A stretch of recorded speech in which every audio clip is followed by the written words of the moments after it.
Hello, all you karmic capitalists. Good evening, good morning, good afternoon. My name's Adam Vasquez, and I'm here with my glorious co-host, Denise Kohnke. We're getting that better. It's starting to better. get a little bit smoother. By episode 20-something, we should be good. Yeah, that's right.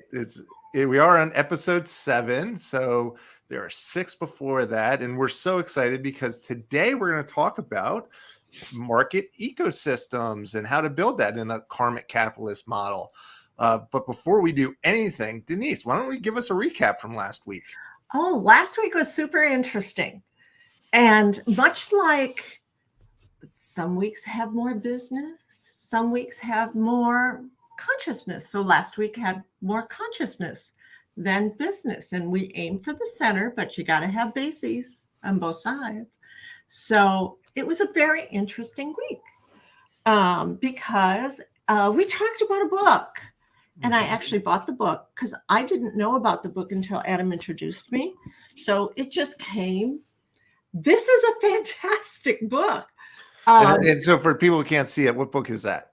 It's the Book of One. And the Book of One.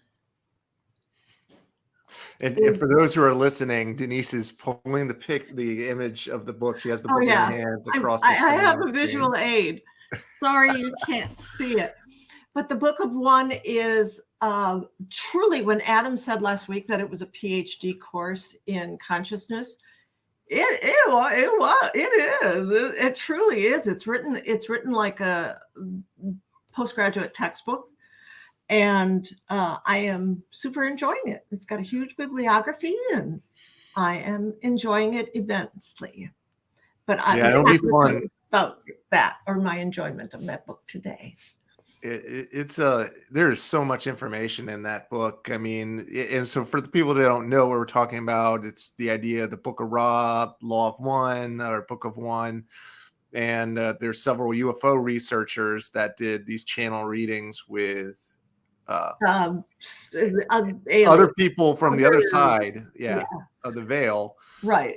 And they kind of break down, the Law of One, and the premise there is because they initially brought this to man and womankind back a long time ago in the ancient world, and there's been a lot of distortions created from it since, and so their mission was to bring it here in a new light so that we wouldn't distort it as much because we're at a higher level of understanding now. Yeah, it's super interesting. We're not going to talk about that today. No, that was last week, and if you want to, episode 6. But I mean, we will reference that throughout the time, and like you said. Sometimes we're more consciousness, other times we're more business this week. This week will be a little bit more business oriented, but it is a collection, right? Mm-hmm. So each one of these weeks, even if one's more heavy than the other, we're always going to try to balance it out in the grand scheme of things to about a 50-50 percentage split. But we're not always successful there. And again, this is live. This is a channeled conversation in its own way. So we're going to go to the direction that we feel the energy going, and we're going to go down that path. Very, very loose agenda here. And I also pre-apologize for my dog, Walter, because he's crying right now because there's a toy he can't get, but it's not his toy. So I can't give it to him. That's right. We're teaching our furry friends what it's like to be in a human experience. Like, I know. And if you know anything about the Law of One, it's we're training it's like the training wheels for the human hands, right? So, anyway, so let's jump. Ecosystems. Yeah, ecosystems. I love this topic. So go ahead, Denise. You jump in. The reason that I love this topic from a strategy point of view is that I play 2 games in my head, and those 2 games are what if, which is what if X was in the future, and then you go backwards to figure out the milestones of that to see if it is truly something that can be done, or you red team it, which is like blow the holes in it so you can overcome the holes moving forward. And the other So what you're saying from a consciousness perspective, you're visualizing it so that you can manifest it. Yes, you're visualizing it so you can manifest it, but you're also doing a critical path analysis of it so you can figure out what are the objections along the way. That's knowing that we think we know the objections, but the universe knows them faster. So we'll have to be open for those agile developments. So agile developments, but you got to be prepared. Yes. And the other game that I like to play is Why, which is the game that children play all the time. The classic example is, you tell a kid to go outside and have a catch with his dad. And then the kid goes, why? And it's like, well, because it's fun and your dad likes it. Why? Well, because, and then you get to the point of, because we want you to be a New York Yankee and support us when we get old. So I like to do that as well, because it really, again, it's about these milestones and it's about finding a way to get there both ways.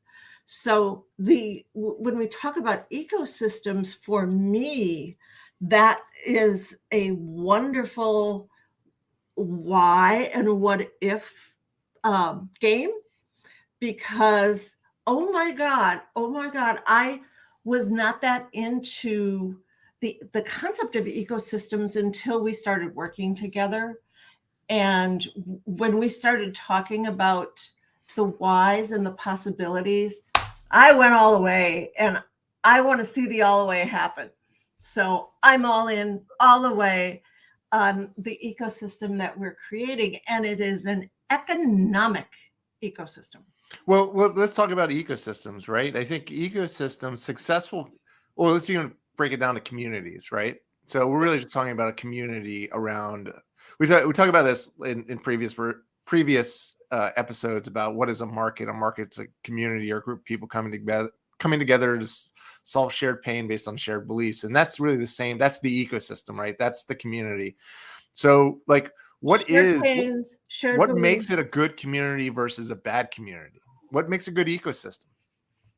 Well, I'm not going to judge any bad communities. No, I just mean like an effective one. I think of it as effective versus ineffective, right? And that's better. A forced ecosystem versus a power ecosystem using the map of consciousness. Exactly. The power ecosystem that we would talk about is about shared values and the manifestation of what that shared values means, according to how and all the components of you living your life. And you living your life, or a business living its life, has a lot of shareholders, stakeholders, holders of many different kinds that are important to the business, and the business is important to them.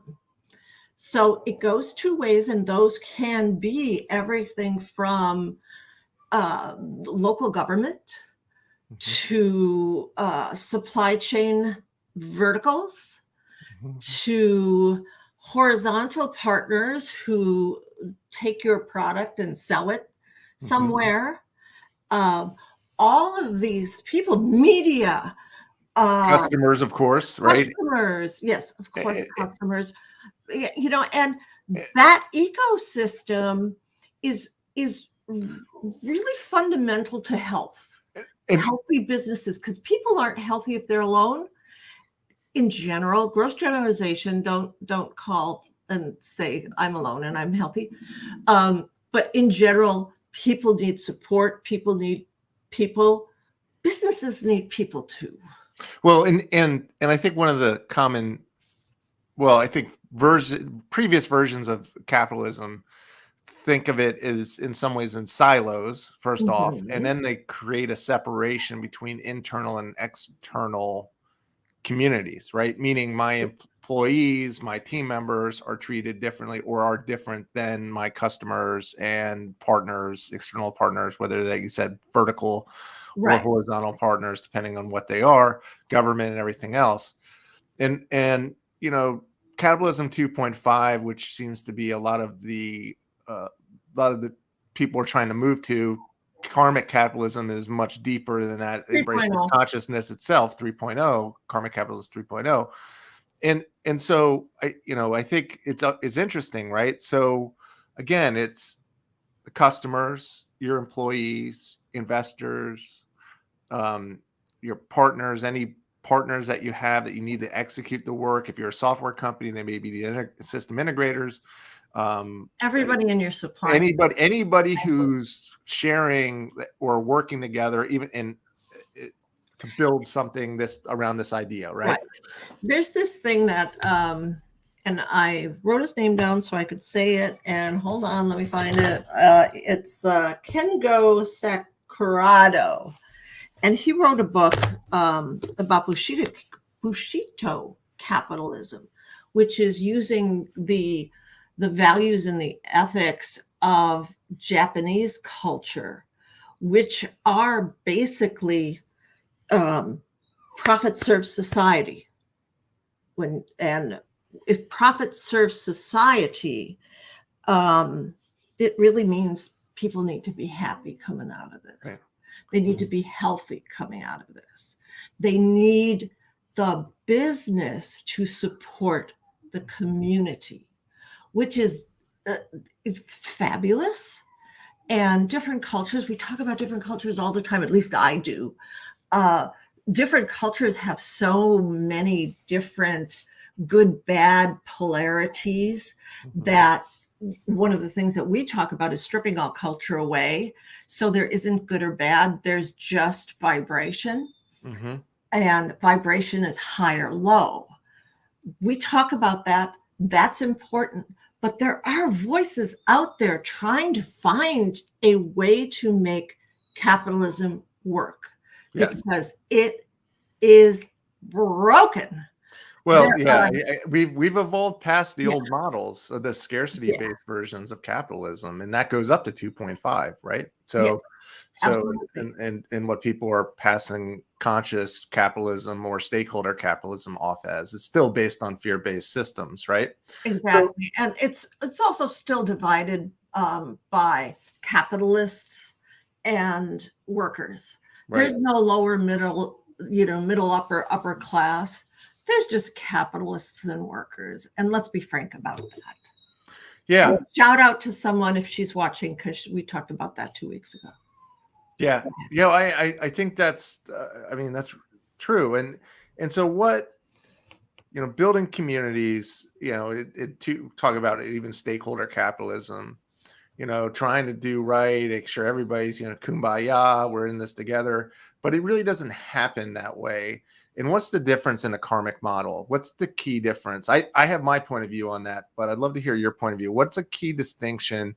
Because stakeholder mapping, the idea, the ecosystem, great companies have been doing this, and that's part of how they got big, right? Right. So there's that, but then how do we go further and really discuss the karmic shift that's occurring in business and how that applies to this sort of ecosystem development, corporate, business development, that kind of thing. Right. Well, when you look at a values-based ecosystem, to me, that means that people have a common problem or a common, let's call it an organizing concept, which is in the sense of karmic capitalism, it's for staying up high on the vibration system and avoiding the grief and sadness of the lower part of the ecosystem. Now, I would argue that people who are really into profit and really into making money, they've got their own ecosystem too. Yeah, well, they've got their values and people that align to that. For sure. They have their values, and the organizations that are in their ecosystem who don't share that value of profitability at any cost, they're not a good fit. And those people in organizations that have a value difference basically are like, I can't do this anymore. What am I doing? So and it's a fish. It's a little tiny fish with a bigger fish, with a bigger fish, with a bigger fish, with a bigger fish. And I always say that, an organization stinks from the head of the fish down. Yeah, the head rots first, right? Head rots first. So purpose in an organization is really important. That organizations, like the silo of people inside an organization, are committed to the same purpose and the same sense of value. So karmic, that's why karmic means everybody in this little ecosystem sphere believes in hanging up on high vibration of joy and goodness and doesn't want to go. Well, and there's support. It's a mutual win, so to speak. So we think about that. It's being more open with our partners, showing them more about our business so that they understand what we're going through, so they can help us and we can help them. I would expect being more open and honest with all of your partners and transparent would be certainly a sign of a more karmic ecosystem, right? Yes. Because you basically, if you think about like anything we talk about, eliminating fear and these lower vibrations from your actions, like, let's talk about what that would look like in an ecosystem where we're not having, both of us have owned businesses. Mm-hmm. So let's just talk about that. I want to use some examples in our own, the marketing industry, because we all know that very well. Both of us do, but also just in general, general business terms. Like, so as an example. I got an example. Oh yeah. Go ahead. When you look at, especially agencies or B2B service businesses, okay, the concept of everything is hunky-dory until you tell somebody how much it costs. Then the walls come up, everyone shuts down, and you start playing the negotiation game, because that's just a knee-jerk reaction. Now, if you're honest and say, the lack of trust there, right? It's a total lack of trust on both sides, right? On both sides. And yeah, and sorry, real quickly, that lack of trust, right, is on the person buying the services. They're like, well, from my experience, if I tell them my full budget, they're going to use all of it, so I can't do that. And that's what a budget is for. It is to use all of it.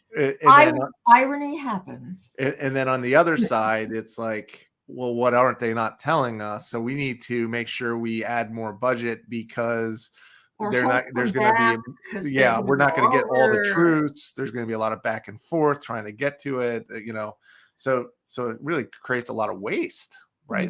So much waste. And the whole idea too, extrapolate that, because you're talking about the agency business.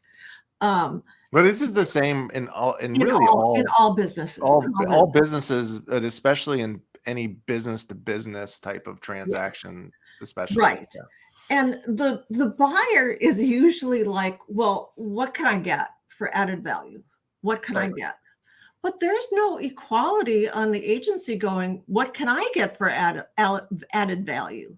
I'm supposed to eat an overage, but you're not.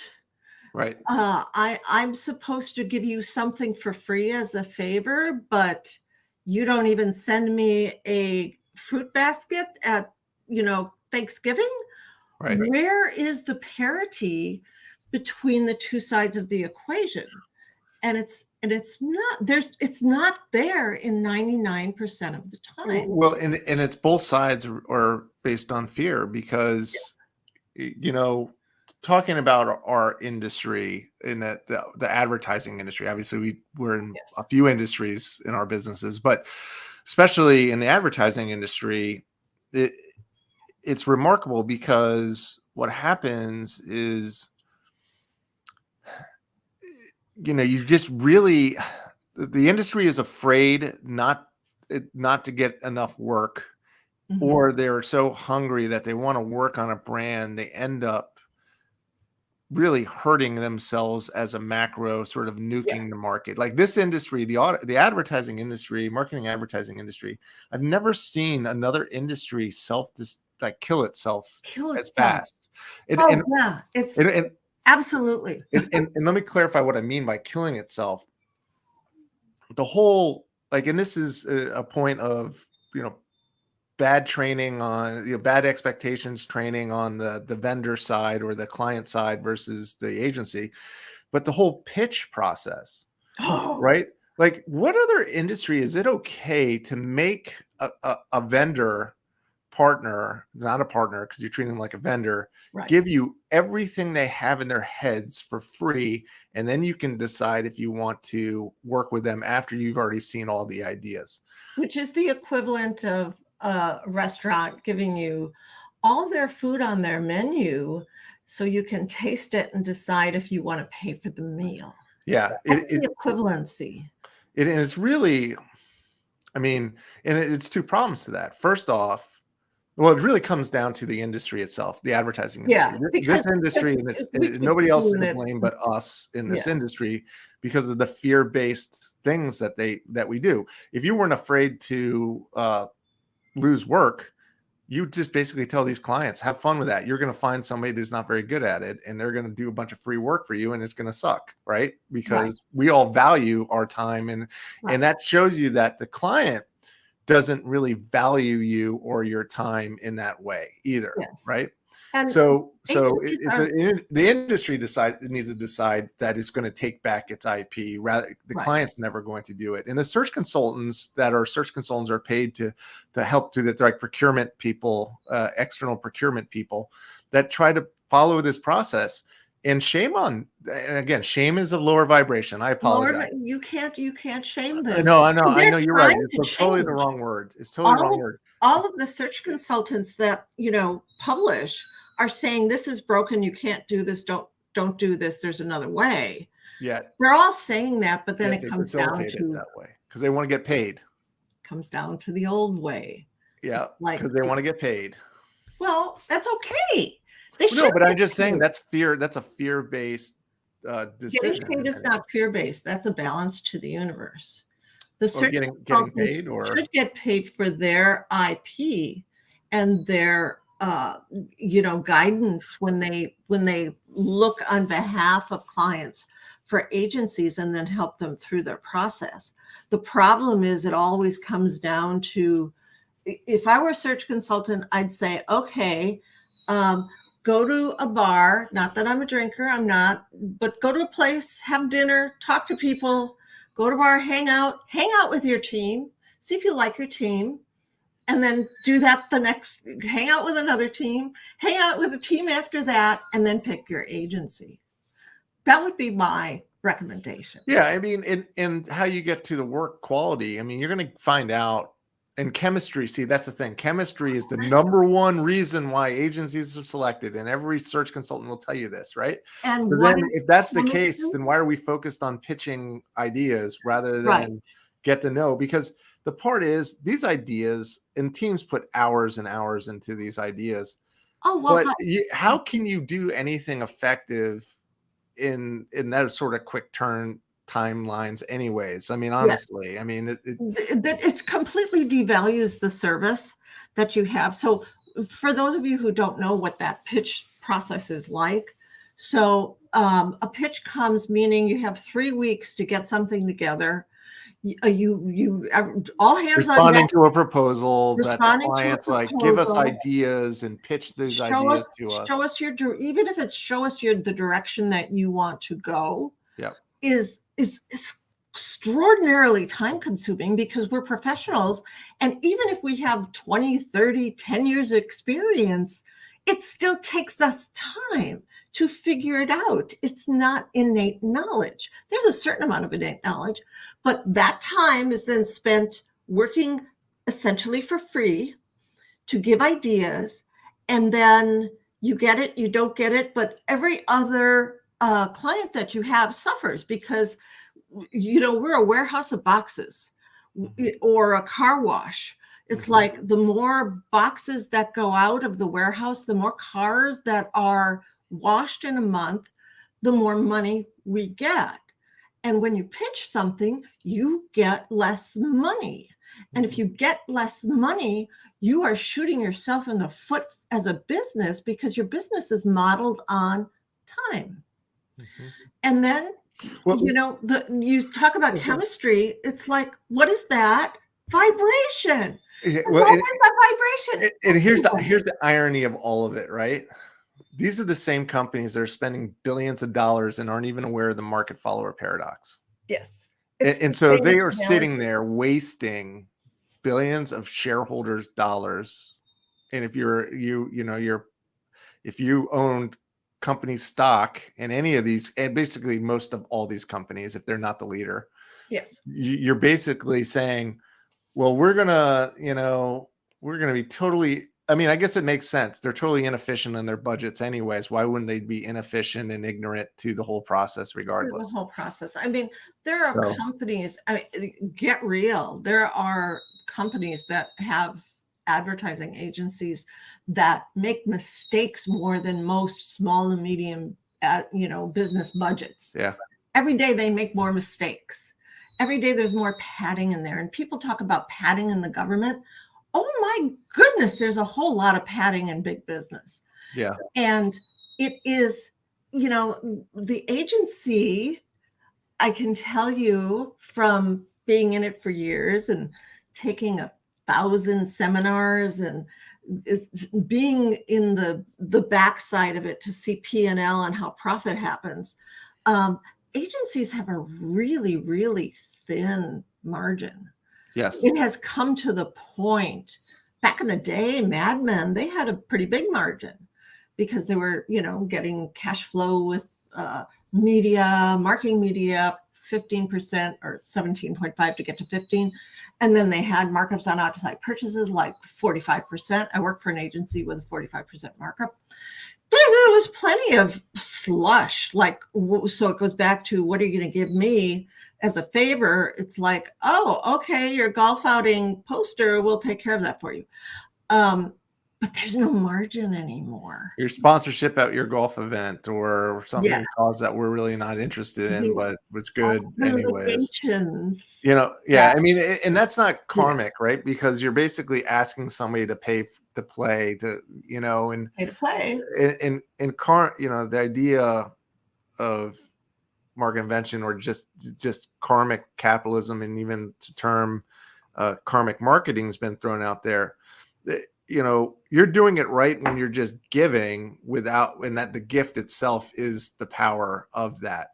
But when you force people to donate to your cause, that's a force. That's not power, right? Your ecosystem should want to donate for your cause because your cause is their cause. Exactly. Right. So like if you're a bank, banks do this all the time, right? They'll do great. And I'm not saying that we should stop sponsoring golf events and raise money. I think all of it's awesome. My point is, when you're building a market ecosystem, if you're doing the karmic way, the philanthropic activities align with the business also. They're not necessarily just generic. Right. They are specific to that. And if you do it right in your revenue model and the percentage goes back and everything else, or you set up something that we'll talk about, like a DAO, a decentralized autonomous organization built on blockchain technology or Web3, you can really sort of make everybody share in that wealth, so to speak, in the communities you're trying to support and everything else. Yes. But it should align to who you are rather than just be this generic. There's too much generic. People want to get big and generic, but those days are over. Those days are over, and thankfully they should be over. Yeah, because we're too big, we're too diverse, everybody's a niche. It doesn't work anymore. But if you think about, go back to both what if and why. Why? Okay, if there was a way to do the ecosystem based on economy, While Latin to words the same, must be some correlation there. The ecosystem based on economy, what does that look like? So really what you're doing is you are creating your own economy with the ecosystem.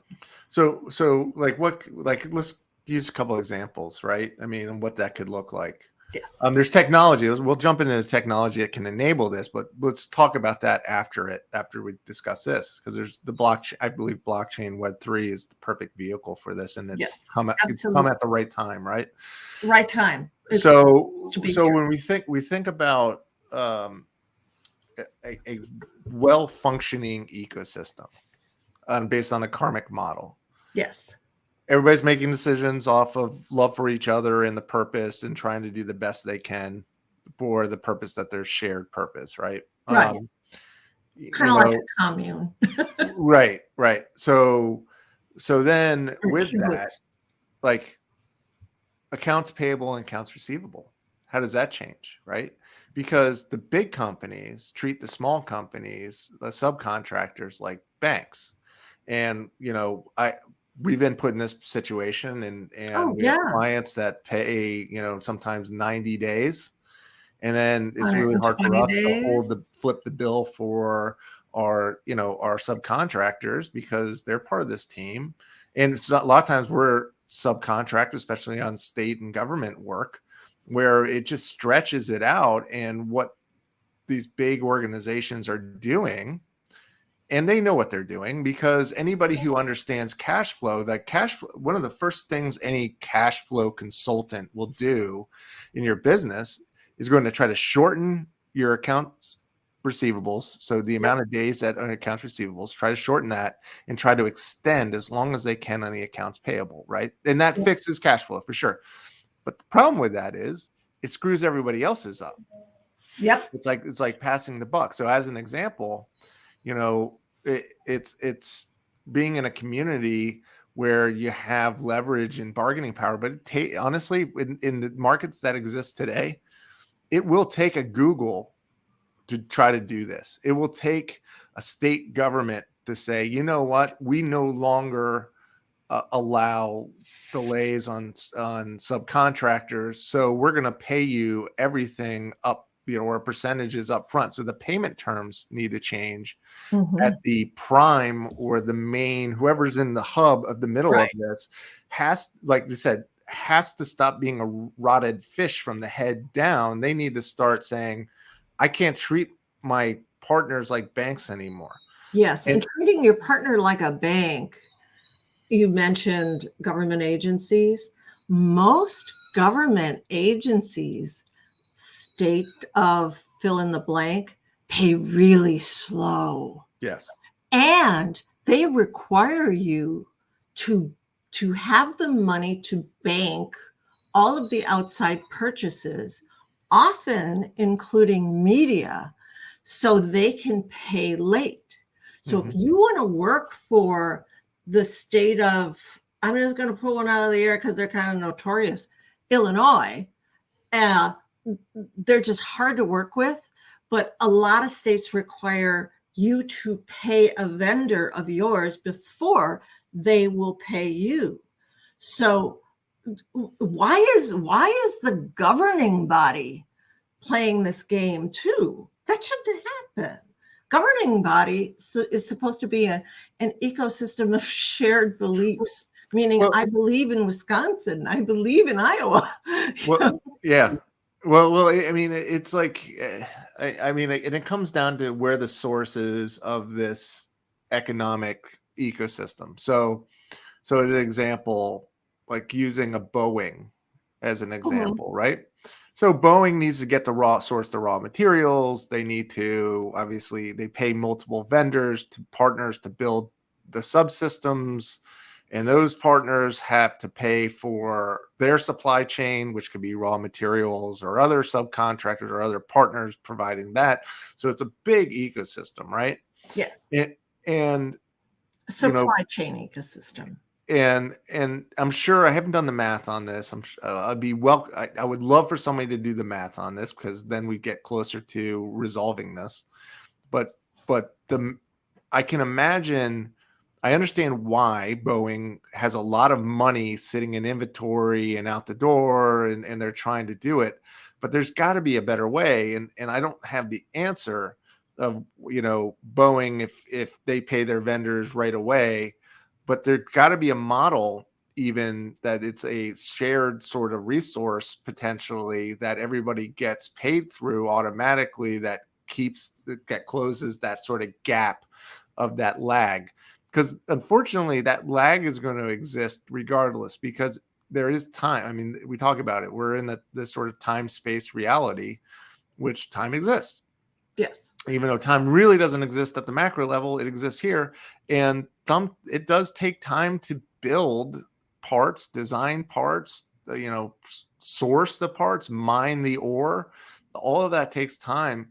And you try to put it in your accounts payable, accounts receivable from a cash flow management perspective, but there is naturally a lag. So I guess solving that lag is something that is critically important to Karmic Capitalists. So if you're a large company looking to do this, we could use your help. Everybody could use your help in figuring this out. But I think we can all agree, treating each other like banks and not saying anything, but just acting like it, and is based on the fear of running out of money. Yeah. And I don't know if everybody's noticed, but our government has no problem with running out of money. In fact, as soon as these interest rates start to collapse the rest of the global economies, we'll go back to our money printing. I guarantee it. Oh yeah. That's what governments do. And I have seen Adam has this presentation on, here's how to understand the value of $1 over the course of history. And it will blow your mind with regards to dollar global implications. So I'm not the expert there. In fact, I still to this day do not understand why sometimes presidents say slow down the economy and sometimes presidents say speed up the economy. Like George Bush comes out and says, go buy something. And then other people say, oh my God, there was too much buying going on. It has screwed up our whole methodology. Oh, the money that was given out, frankly, to save people's lives and not have homeless people on the street because in the pandemic was too much of a push of spending too much. And now we have to retract.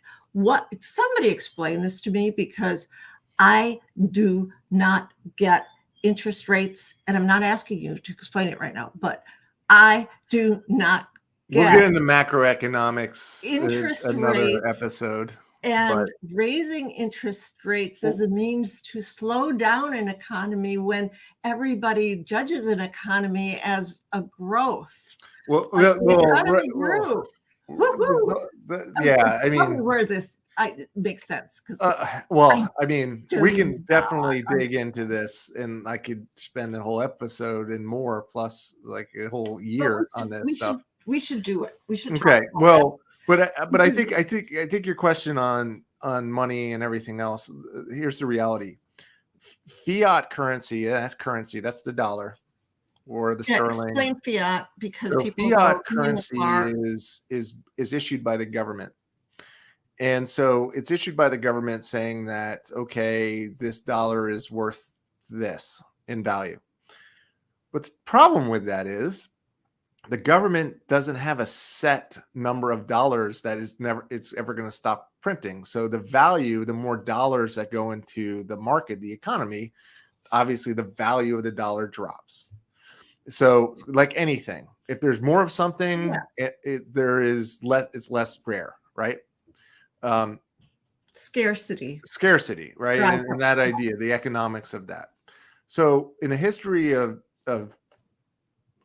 currency and money, of governments, every government has always failed because they debased their currency, meaning they kept printing more to pay for the things that they want, even though they can't afford it. It's like it's like if you or I was just saying like, oh, you can go print your money at home and you can just keep printing it. Doesn't matter because the world's reserve is our currency. So I'm just going to keep on printing it. Eventually everybody has that. Nobody wants that anymore. Right. And so. And then you have people going to buy a loaf of bread with, then you get a Weimar Republic in Germany. Weimar Republic, that for those of you who don't know history is what happened in Germany between World War I and World War I. Yeah, because Germany, we said after World War I, hey, Germany, you got to pay for all the damages you created based on World War I. So instead of buckling down and trying to be more productive and try to generate more value or money, meaning money is a store of value when it's money. Like real estate is a type of money. Gold is a type of money. Bitcoin is I think the best form of money right now. It's the most modern, technologically advanced form of money. But money doesn't lose value, whereas or like an asset is money. Currency always loses value because your government's always printing more of it to pay for more stuff that it needs or thinks it needs or wants. And government, and guess what? Politicians are really good at bribing the population by saying, hey, we're going to do this now. We're going to do this now. See how I'm a hero. Mm-hmm. But what they're not telling you is, oh, and by the way, you guys are all paying for it.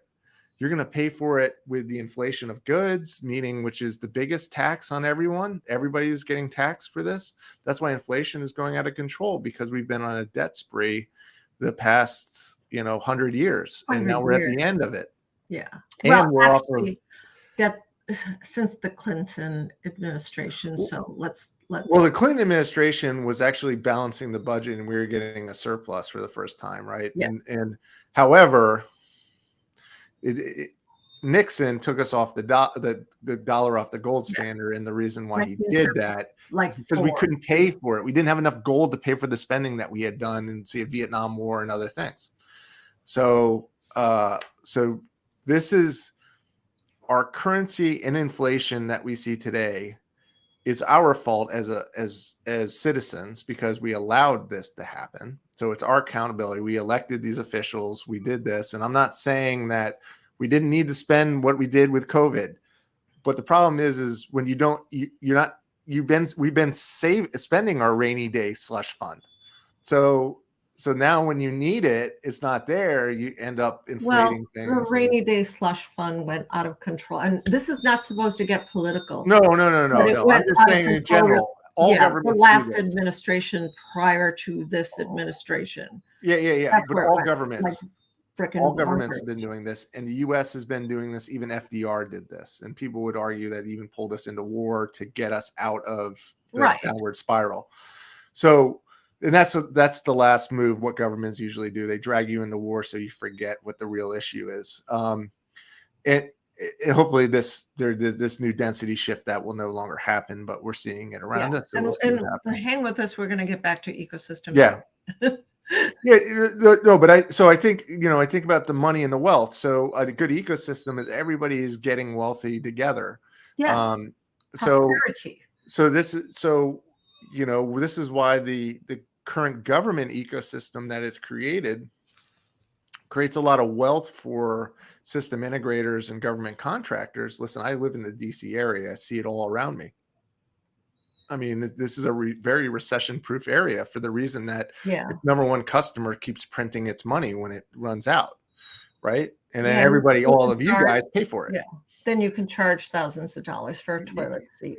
Yeah. It's not quite that bad. They're not. I mean, it's not like, people are running off. Mm-hmm. There's some really responsible business owners and patriots that are helping the country.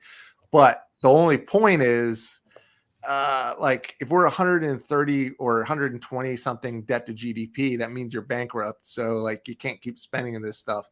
And on a side note, I thought it would be interesting, you talk about inefficiencies and ecosystems, it would be really cool if someone decided to start a startup agency that was going to replace one of the legacy agencies.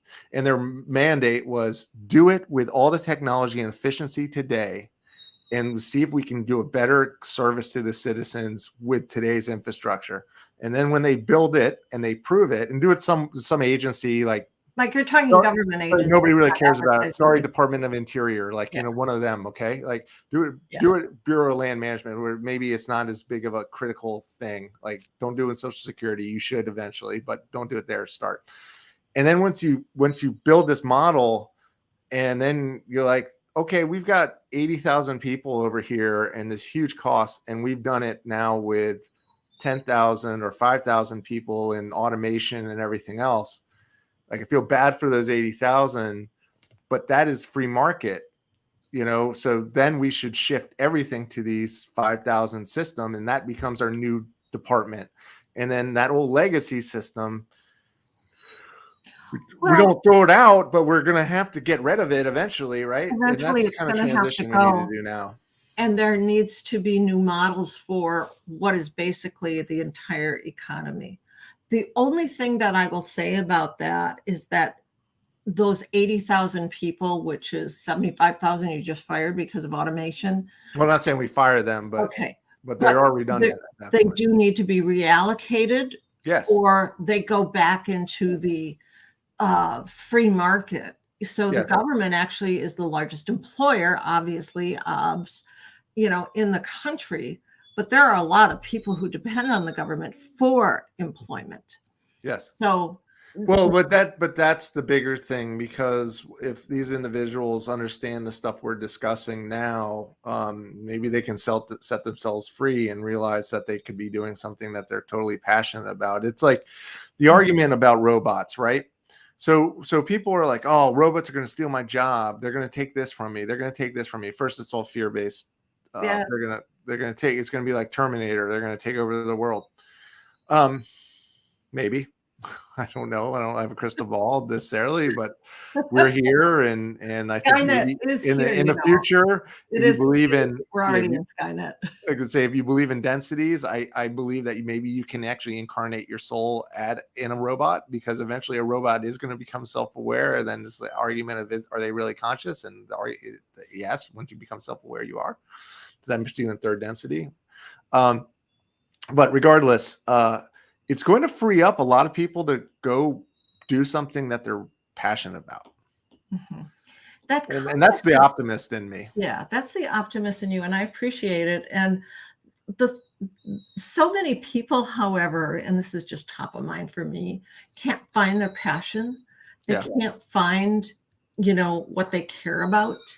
They can't, and I almost think it's a failing of capitalism, because yes, there are many things that you can care about. The internet is full of things that you care about, but they're all competing, and you can't make sense of it. It's too much, so a lot of people just don't know what they care about, because there's too many things to care about, which is, I feel for the people in college and high school, and that whole, what are you going to be?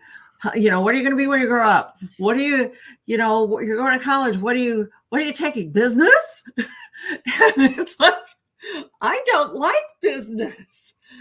Get a job. But I want to be an artist or a photographer. Well, you can't make money on that. You're gonna die starving artist, like you're gonna cut off your ear, like Van Gogh, right? Maybe did he fry it up in a frying pan because he needed to eat? I don't know. Yeah, I don't know. A starving artist. But but you're right. I mean, me being a studio art major in undergrad and everything, I had to, like, what are you gonna do, Adam? I knew what I wanted to do was to get into sort of web design and business and that side, because I always was fascinated with that. But I could definitely appreciate that whole, like, what are you going to do with an art degree, dude? Like, what's a waste of money? I have a lot of undergrad credits, like over 200, maybe 210, because I kept switching my major, and I ended up being an art historian. And it's like, art history was my passion. And I opted for my passion. And I still think about opening a little art history store. I know its name. I know what we're going to put in it, but What do you do with an art history degree? Yeah. I'm going to open up an art history store one day, though. I'm calling it Civilization. Nice. Well, yeah, it's perfect. We do live in a museum, like we're talking about already, right? Everything is an artifact unless it's being actually done. Yeah. That's art. Yeah. I mean, this will be an artifact right after we're done, right? Yeah. So. Right now we're creating art, but it will be an artifact when we're done. Well, so I've learned a lot with trying to recruit my own or our ecosystem around market invention and certainly around karmic capitalism and learning every day. Let's jump in to talk about, like, how do you vet? How do you know there's someone in the ecosystem with you versus not? And where do you kind of put that line in the sand? You could answer your own question here. No, I'm going to ask you, and then I can be the hero afterwards and come in and speak with some brilliance. No, I can start, or you can start. It is a question I want us to talk about. All right, no, that's good, because there is a stigma if you are truly into, let's just call it for a minute, not karmic capitalism, but conscious capitalism. Mm-hmm.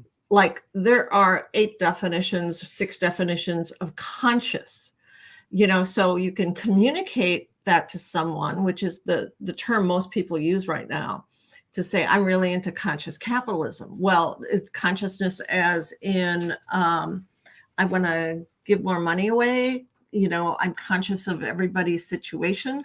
Consciousness as opposed to psychological consciousness.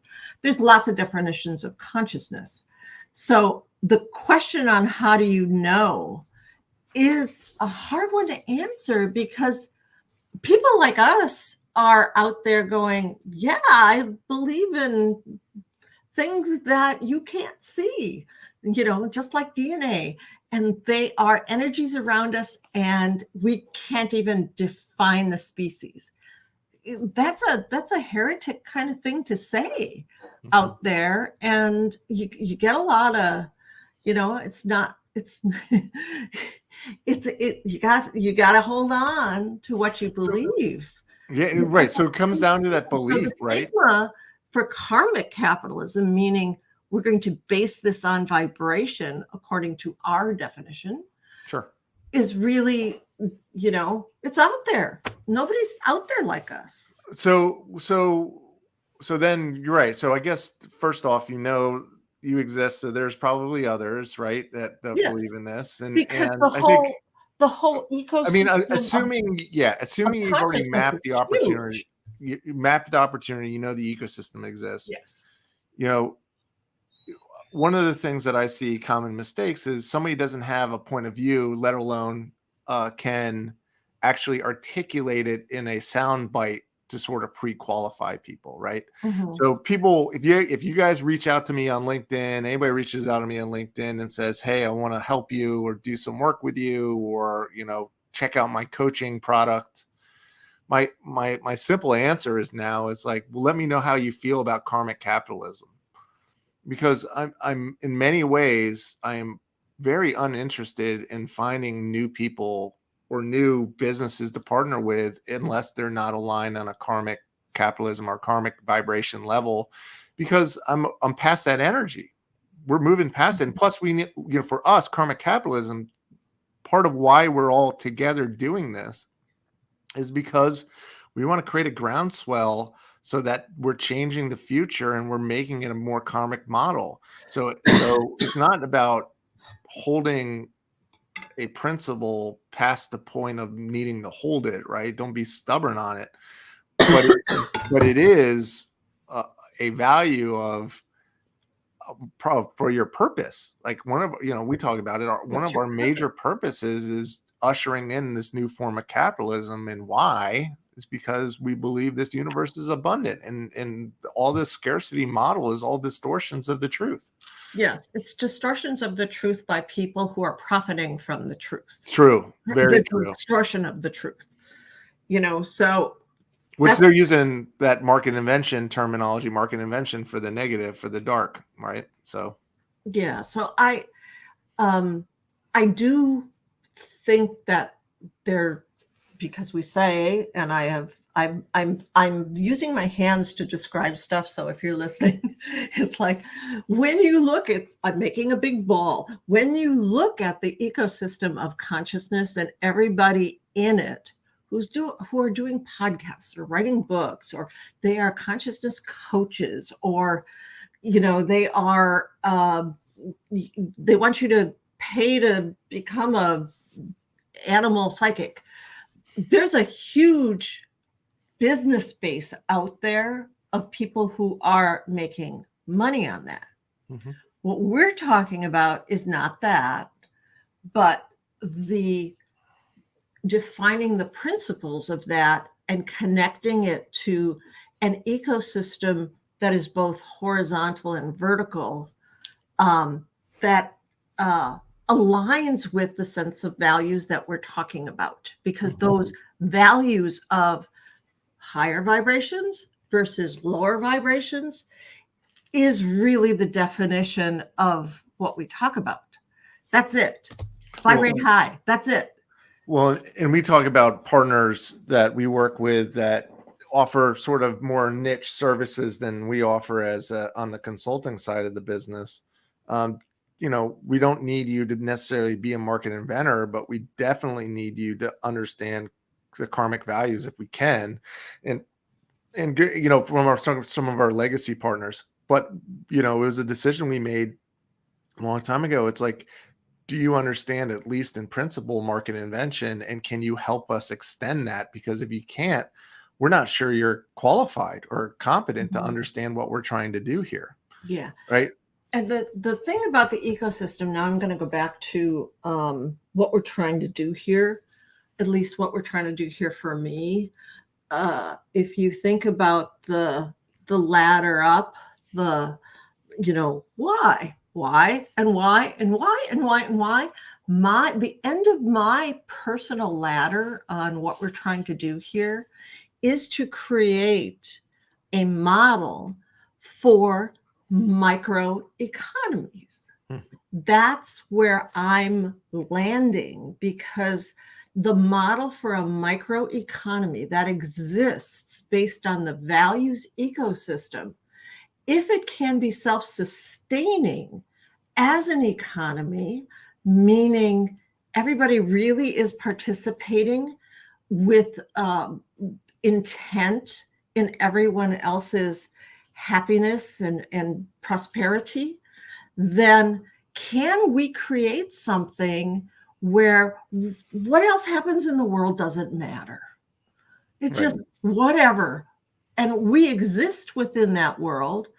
Certainly we pay taxes, we have dollars, but there is a subset, a strategic business unit that is self-contained, that allows people with the shared values to sustain each other economically. Well, so that's the end of my why. So and it's great why. Like, so the customers in this process, right? I think that even the exchange of value needs to be redefined, right? In the past, historically, it's, I give you something, you give me something in return, and that's the exchange of value, right? Or money, I give you a trinket and you pay for it, and that's fine.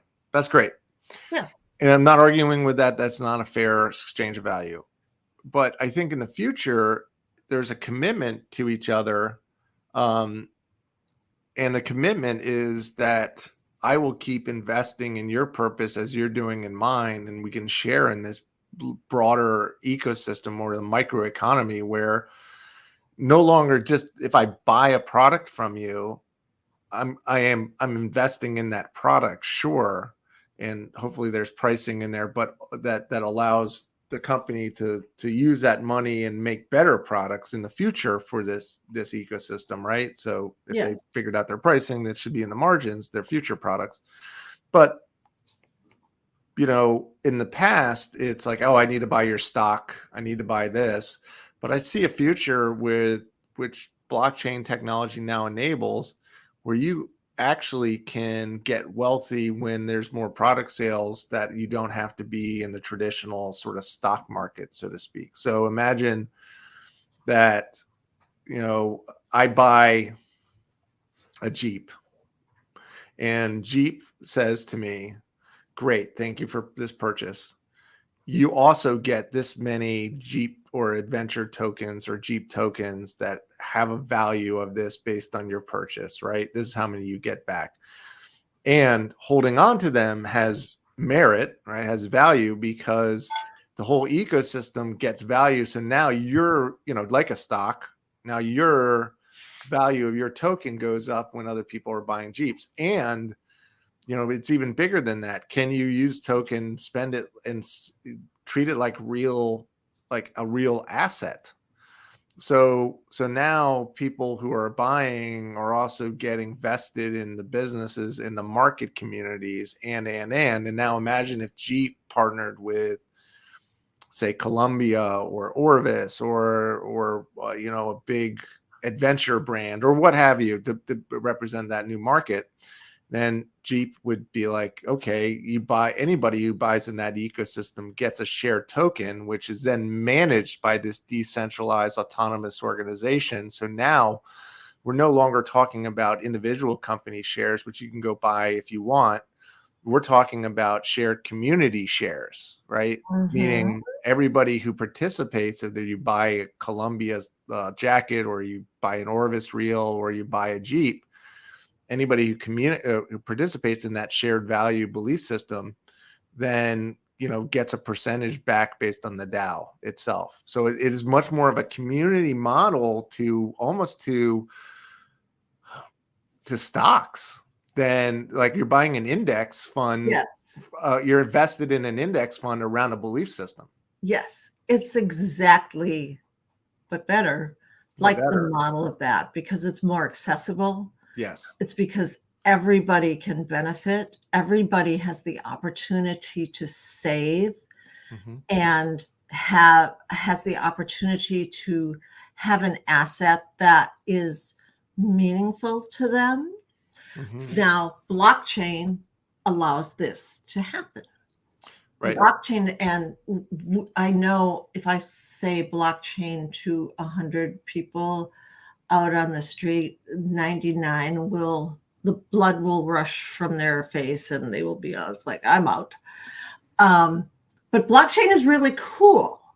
And if you think about blockchain, I don't know if anybody remembers the HBO comedy Silicon Valley. Yeah, I love it. I love Silicon Valley. Piper. Yeah. I need to get, it's just like, well, in the end then, okay, Silicon Valley, they were making these software platforms, these SaaS platforms. It's a parody on the whole Silicon Valley culture. Culture and deal. And they needed to get more computing power or they would lose their VC funding or something. I remember this episode vividly. Well, probably not so vividly, and then the solution was to use the refrigerator and everyone's smart refrigerators because it had a computer component in it. So they linked up all the refrigerators through Wi-Fi and all that sort of stuff. That's blockchain. Yeah, that's how I like to think. Like decentralized finance, decentralization, yes. The idea that it's not centralized. And if you think about it, imagine if this DAO, this decentralized autonomous organization, which is basically a blockchain that people will come in and out and it tracks it automatically. Who owns? It's like a ledger. Who owns what? How much? Like that kind of thing. Bitcoin's that's what a DAO is. DAOs are super cool. And so and you really don't need a management of people because it's coded in the actual system of how to do the transactions and the rules, right? So there's no like breaking the rules because you're just not in it if you try to break it, right? Right. And very secure and all that great. And so you don't need this sort of governance overhead any longer. And you also don't need, I would say human fear any longer because there's no longer human fear and conflicts of interest start to get eliminated, right? Depending on how you set up the DAO, of course, you could put conflicts of interest inside the DAO itself and program it, but just saying that you're going high road and everything is good and you try not to make it, corrupt it, that type of thing. Now imagine if Jeep is doing well and there's some initial like people that are doing well, but they could use some additional money, and they're getting paid through the DAO to help solve this pain also, because they're a part of it and they're participating with it. So now they're getting this investment dollars. For small startups are getting investment dollars on this marketplace community, not just Jeep because of their public arms and everything else. And now it really allows hyper innovation and funding and the capitalization of the market itself for everybody who wants to be a part of it. Now, I don't know what that would look like. It's things that Denise and I are working on.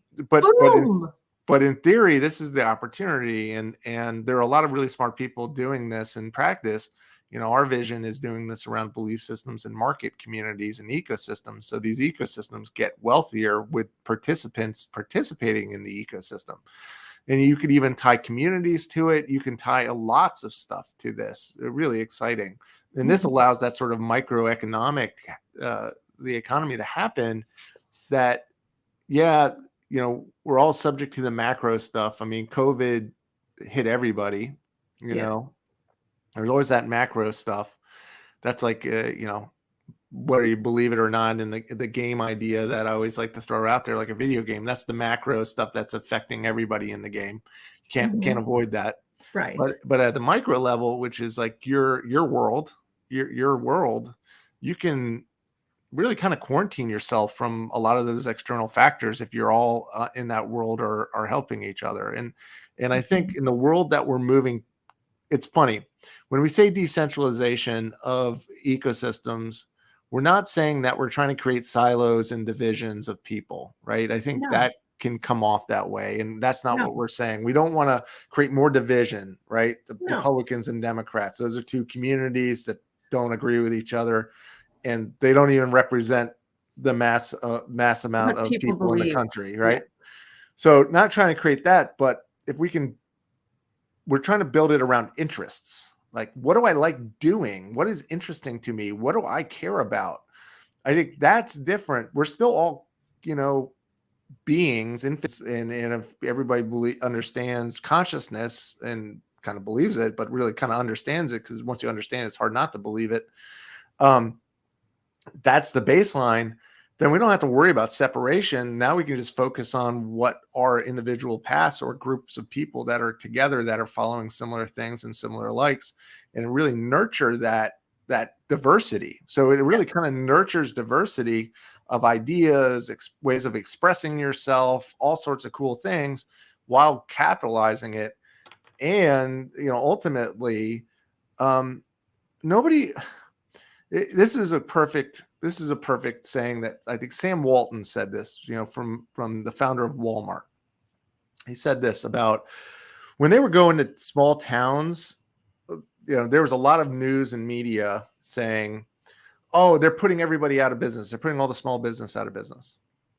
And his argument was, which I actually agree with it, was you know, if we put a fishing store out of business, it wasn't a very good fishing store, because we will never have the depth of what a fishing store will have. We're this generic thing. If you want to pick up line real quickly, you come into Walmart, buy it.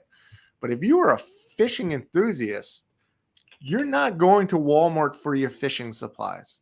So these businesses that we're replacing, in many ways, we're not doing a good job of providing that sort of niche market capability. Walmart's always going to be a broad sort of across generic. And I think we're always going to need those sort of utility players, so to speak. Yes. But the ecosystems per se in a tighter ecosystem, I think that could be it. And not to say Walmart does have a belief system, you know, everyday low prices, that whole model. And they really push their ecosystem to fall within those parameters, right?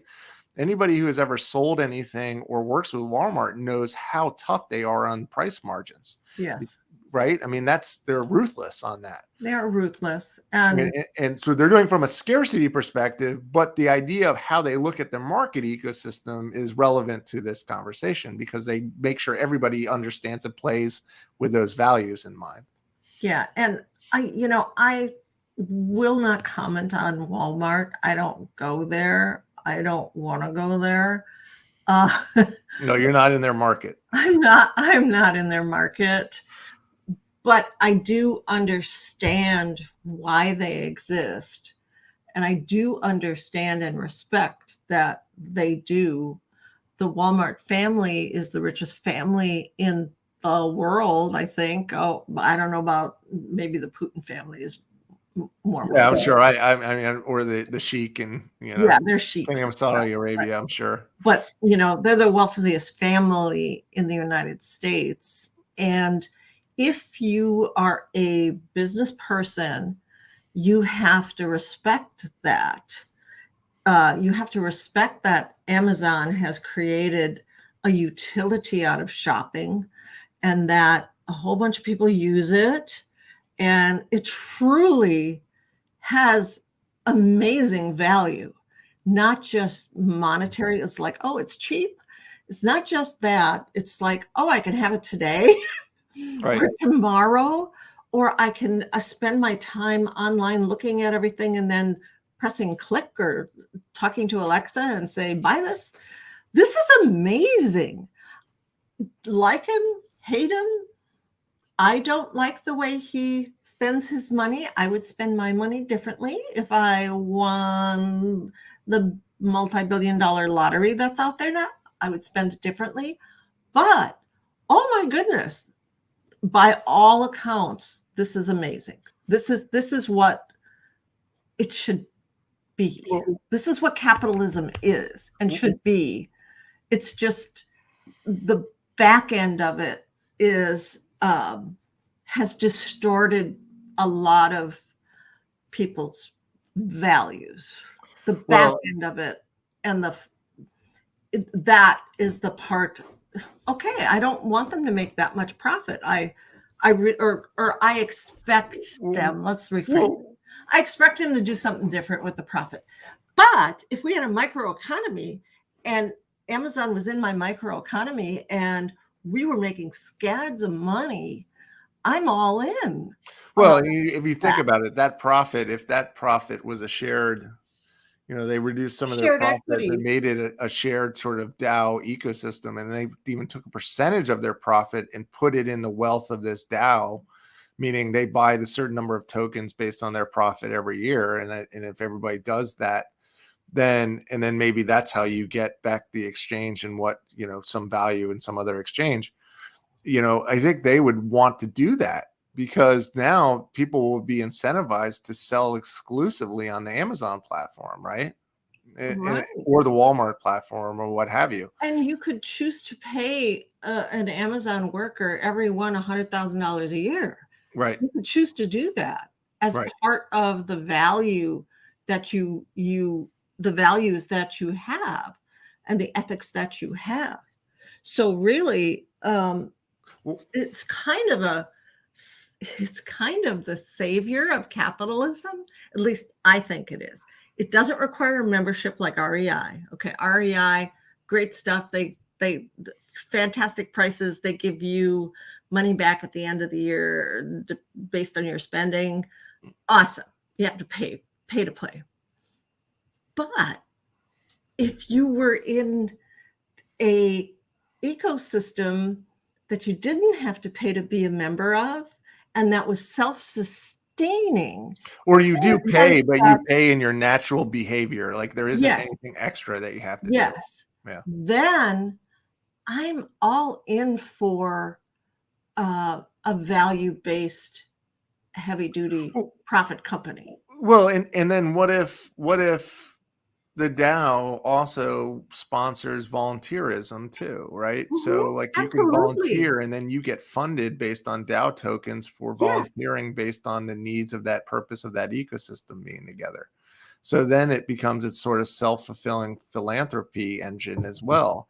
And then this is where we stop needing so much government in a lot of ways, because the ecosystems are handling the things that we're really interested in as a society. Yeah, it creates a different definition of government that I think everybody can rally around, because the you had mentioned in a podcast prior, if you don't know it, business runs the world, and it does. It absolutely runs the world. It's all about business. It's not about capitalism, socialism, different isms.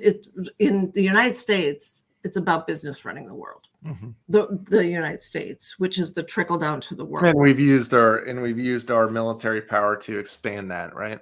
Yeah, basically. And we fund the military to extraordinary extent by feeding it with business, meaning trucks. Oh, the military defense industrial complex. Like, I know it very well, as you know. Yes. It's an industrial complex. It's crazy. Okay. Basically, what we're talking about is an industrial complex of values. Mm-hmm. That's kind of what we're talking about. And if there were a bunch of industrial complexes of values that people could align with, its choice, then the role of government is actually maybe what government should be, which and it's better than what it is now. Build the airports, build the freeways, mm-hmm. take care of the national forests. That's what government is. Well, and it's so we're starting to see. It's funny. Some politicians obviously know this stuff really well, and they use this to manipulate people on a daily basis. Thank you. I mean, and all politicians do it on both sides. Yes, they do. So you're seeing it happen now with states, right? With governors, right? Oh, come to my state. We're a freedom state. We're believing this and this and this. And that's where I believe the future of the states and politics is going to go. You're going to choose your state based on, whereas we get more, I mean, we're the biggest moving, I think, population in the world as far as people move around all the time. Right. In Europe, and especially in Germany, people do not leave their homes, their childhood neighborhoods. They'd rather commute and drive it. Like, they won't, and if they do, they'll buy an apartment in there for temporarily and go back and forth, but they're not leaving, right? In the US, it's like, we'll go anywhere, most of us, right? So, and not everybody, but I mean, for a good enough opportunity, you'll pack your bags. And so it's really fascinating to see, and this is kind of how it should be.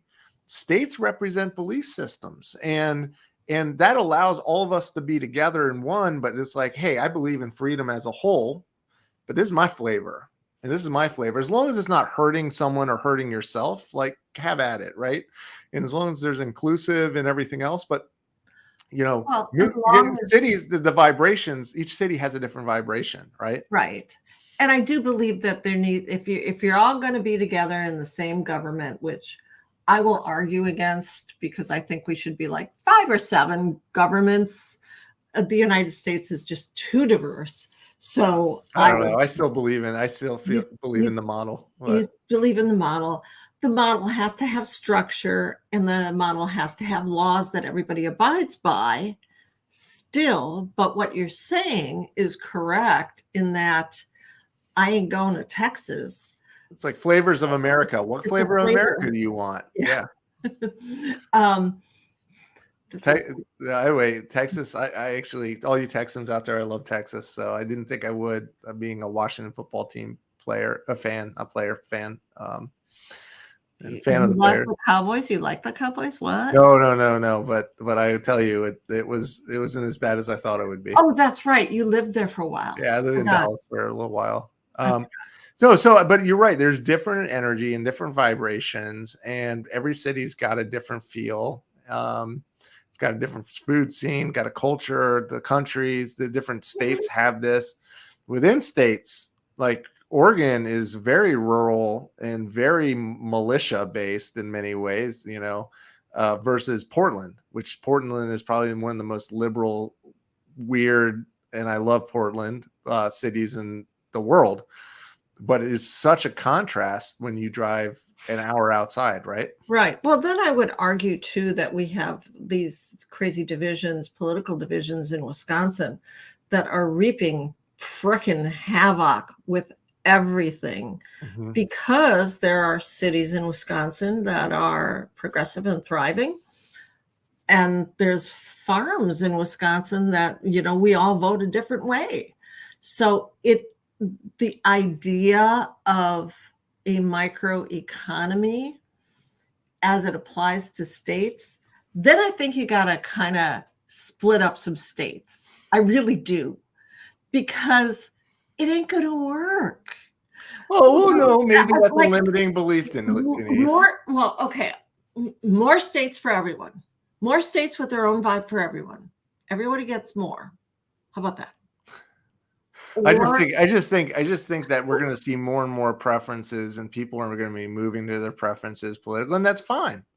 It's fine as long as we don't become torn apart and separated, because, all of this we're going through a decentralization is good until it creates silos and divisions, right? Yes. And so there's like this sort of line that you ride on that, right? Too big, too central is wrong, and too decentralized is wrong, right? Mm-hmm. It's like it's either sides of the polarity is bad, right? Yeah. Like anything.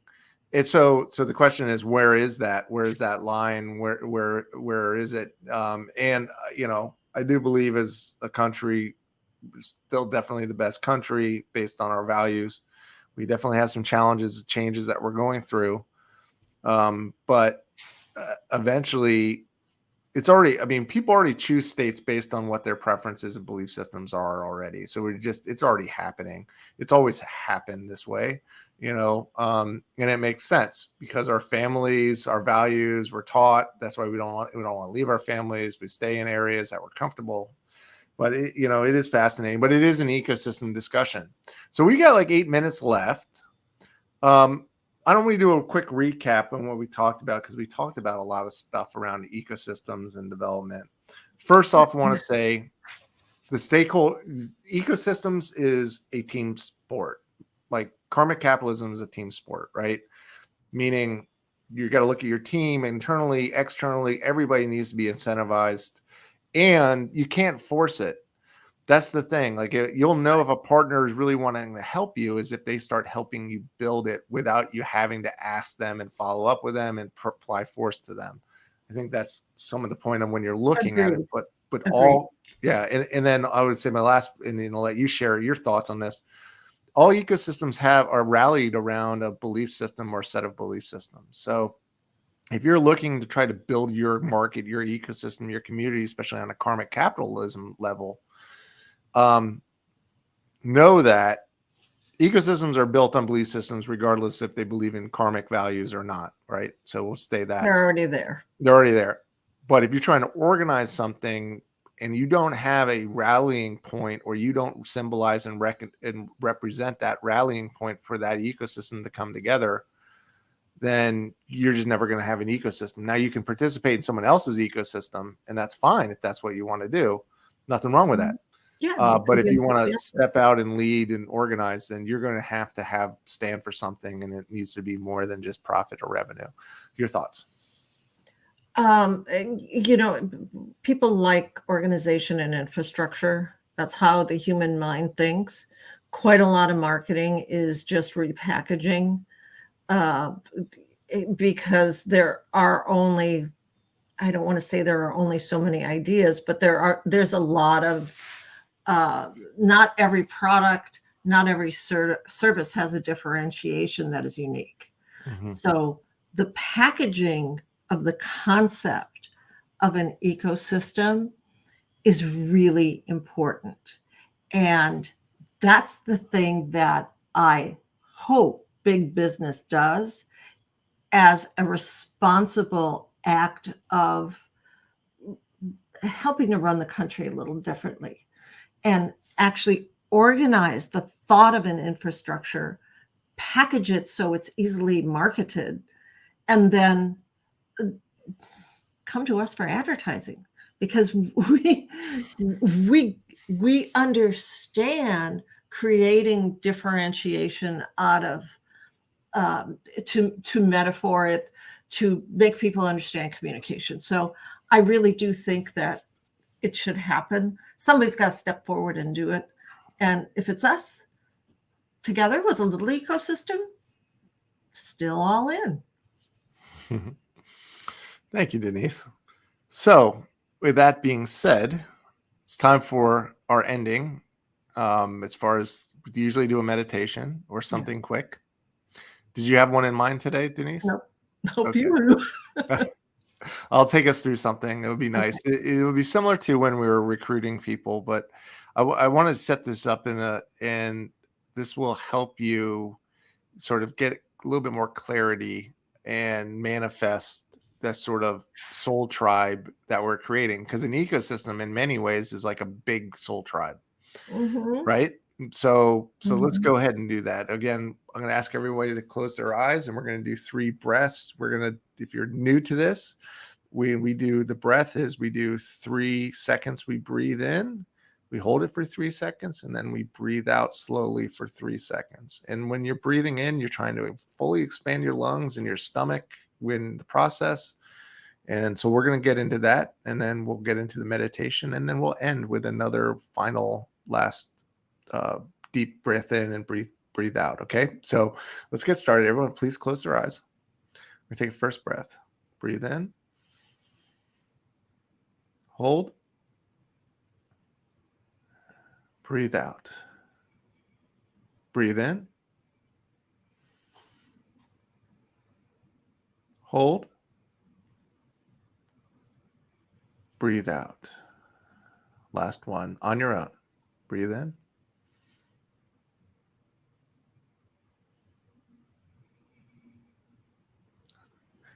So you're in a room and you just feel so excited, you're happy. Just get that place of gratitude of just having everybody that you care for in whatever you're doing in the room.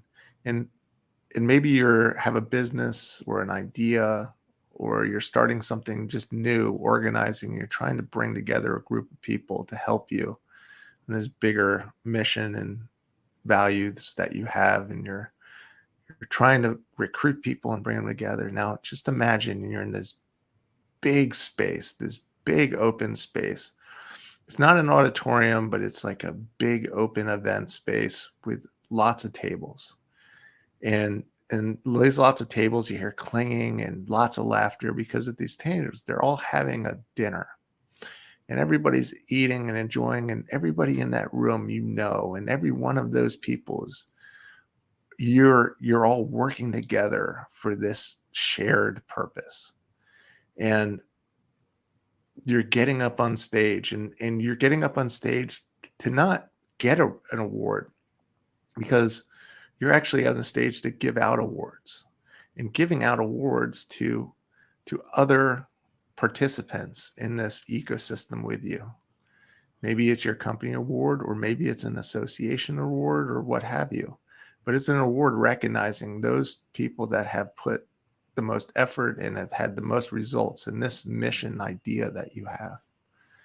And when you announce the first reward or award to this individual, everybody's erupting and just so happy and just so just ecstatic for what everybody's doing.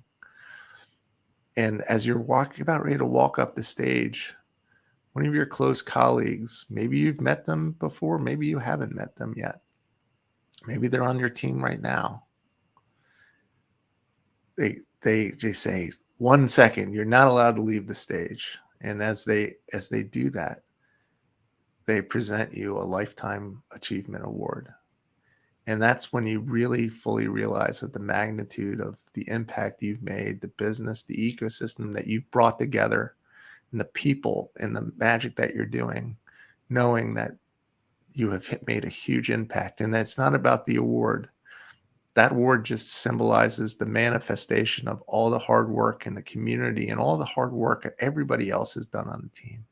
You just feel joy. It's overwhelming. Just so excited and so happy that you're able to be part of this group of people, this amazing soul group that able to live their purpose and live their dreams and build something beautiful together. And now I want you to take a step off the stage, say thank you. Everybody's coming up to you, and then you take a sit down and for the rest of the programming. And Now we're going to leave this stage and we're going to come back to this reality. That's happened now. You know it. So feel good about it, because now people that are there are going to start coming into your life. So now we're going to take our last breath in before we open up our eyes. Take a deep breath. Hold. Breathe out. All right, open up your eyes.